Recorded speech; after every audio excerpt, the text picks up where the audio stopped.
Some remarkable arguments here about the $15 an hour minimum wage are being made by people on both sides of the argument. We're going to get into that with Charles Sauer in just a moment. I just wanted to lay down a few statistics. Right now, the Medicaid, the general welfare programs, TANF, the food stamps, SNAP, and the Earned Income Tax Credit cost federal and state taxpayers about $150 billion a year. About $300 billion a year. About half of that goes to people earning less than $15 an hour who are working. Of the people, so if we raise the minimum wage to $15 an hour, we save the federal government $150 billion. If the minimum wage were raised to $15 an hour, it would be $5 lower than it was in 1968 if you were to inflation adjust the numbers. So it doesn't even quite take us back to where we were in the 60s when on a minimum wage job, you could put yourself through college, as many of my friends did.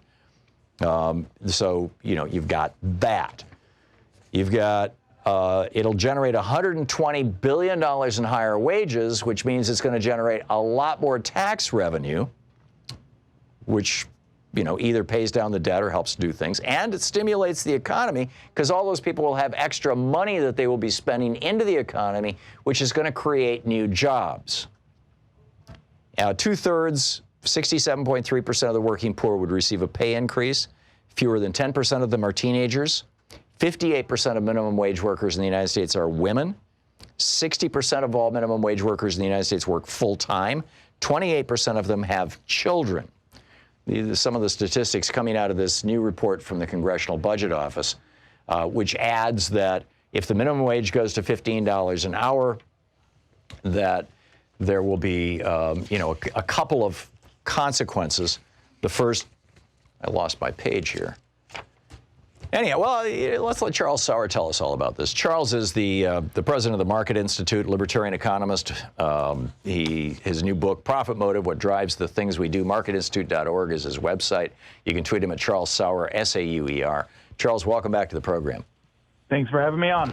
So your argument against or in favor of leaving the minimum wage at $7.25 an hour?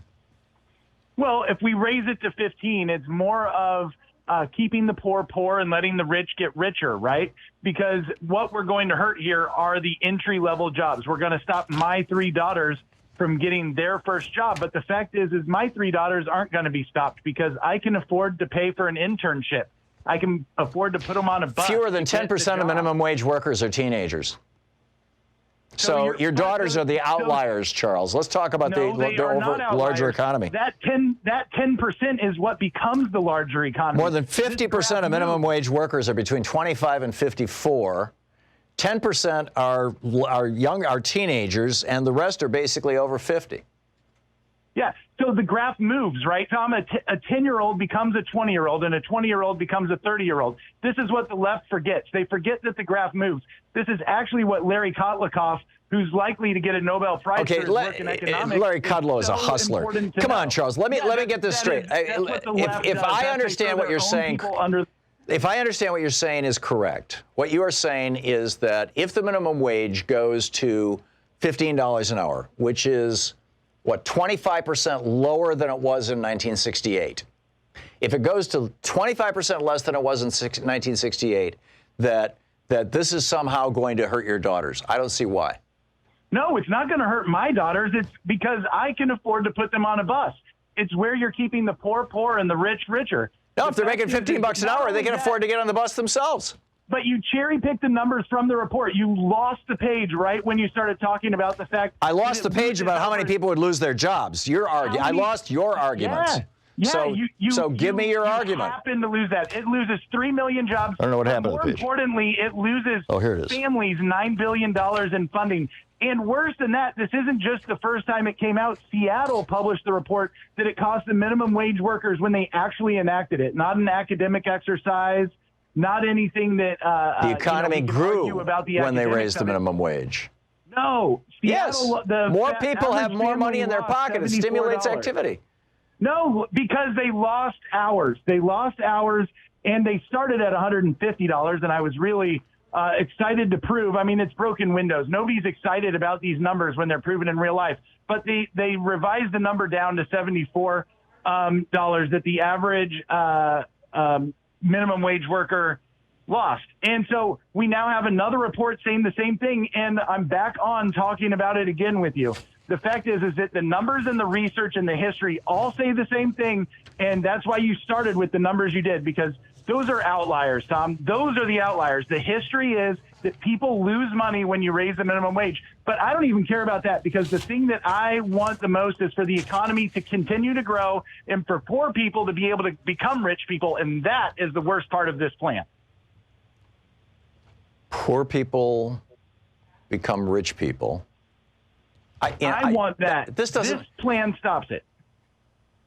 By saying, Charles, I think the fundamental issue here, and I'm going to give up looking for the page that the bottom line, what that page said was that the CBO said that about 1.3 million people would lose their jobs if the minimum wage goes up to $15 an hour. And what I say is, if an employer cannot conduct their business paying a reasonable wage, a living wage, they have no business being in business in America. Look, there's startups, there's people that might need to pay less, there's entry-level employees that maybe they shouldn't do that. If you want to go back to feudal times where people were basically indentured servants for years, 20, 30 years before they got to work. I actually don't know the numbers on that. It was a long time, though. It was over 5, under 40. They spent a lot of time learning the profession, and that isn't what we have now. We have people that are actually getting paid. But the more that you raise that number up, the less people that get okay, to learn. Here's I found my page. The CBO numbers were that a gradually phased in $15 minimum wage, it's going to create $120 billion in higher wages for 40 million U.S. workers. And I already read that. Yeah, and it will, according to the Congressional Budget Office, it will cause, it'll lose about 1.3 million jobs. But again, are these jobs that we even want, Charles? Yeah, we want jobs. We want people that don't have jobs to have jobs. Only the left doesn't want people to have jobs and to keep them on government programs that happen to have incentives to further keep them on government programs. So the government programs that are going to people who are making $7.25 an hour or in that neighborhood right now are costing us $150 billion a year. If we raise the minimum wage to $15 an hour, $140 billion a year is going to go into wages, and the government is going to save $150 billion a year. So we're going to cut the number of people who are on government assistance and replace that essentially with wages from employers. And I'm guessing that's why libertarians are all freaked out. It's like, oh my God, we want more subsidies from the government in the form of welfare for these people who are working. I mean, you know, most of the people on food stamps are actually working. You didn't address any of my problems or my history or my facts with that statement.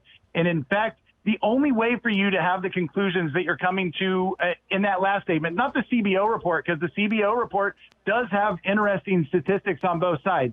But when you make the flat statements that you just made, you have to hold the economic graph constant. And the fact is that if you stop people from learning a trade now, they don't produce in the economy what they would produce in the future because they haven't. What does that have to do with raising the minimum wage? If you raise the minimum wage, that has nothing to do with the entry-level jobs. No, you don't. Increase what it is. No, your entry-level jobs become $15 an hour. And what's wrong with a $15 an hour minimum, entry-level job? Look, if you're making up the economy from scratch and you just want to wave a magic wand, then sure. Why don't you? We're not making up an economy from scratch. We're talking about raising the minimum wage to 25% less than it was in 1968. And 1968 was a pretty decent economy.